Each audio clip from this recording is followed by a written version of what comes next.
ತಾಲೂಕಿನ ಹಂಪಾಪುರ ಹೋಬಳಿಯ ಬಾಚೇಗೌಡನಹಳ್ಳಿ ಗ್ರಾಮದಲ್ಲಿ ಕಳೆದ 4 ತಿಂಗಳಿಂದ ಶೇಖರ್ ಎಂಬ 20 ವರ್ಷದ ಯುವಕ 2 ಕಿಡ್ನಿ ವೈಫಲ್ಯದಿಂದ ಬಳಲುತ್ತಿದ್ದು ಹಲವು ಮಾಧ್ಯಮದಲ್ಲೂ ಕೂಡ ವರದಿಯಾಗಿದ್ದರೂ ಈ ಬಡ ಕುಟುಂಬಕ್ಕೆ ಯಾವೊಬ್ಬ ಚುನಾಯಿತ ಪ್ರತಿನಿಧಿಯಾಗಲಿ ಹಾಗೂ ಸಂಘ ಸಂಸ್ಥೆಯವರು ಕೂಡ ಇವರ ಸಹಾಯಕ್ಕೆ ಮುಂದೆ ಬಾರದೇ ಇರುವುದು ನಿಜಕ್ಕೂ ಬೇಸರದ ಸಂಗತಿ.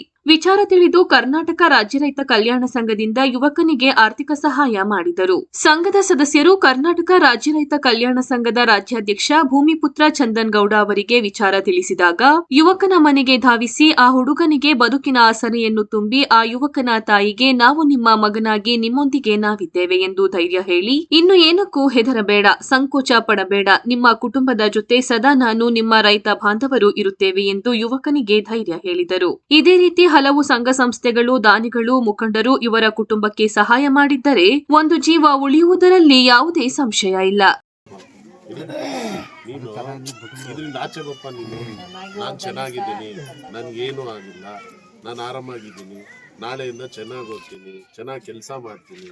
ಸೊ ಈ ಬಂದ್ಬಿಡು ನೀನು ಆ ಮೈಂಡ್ ಸೆಟ್ ಇಂದ ಈಚೆ ಬಪ್ಪ ನೀನು.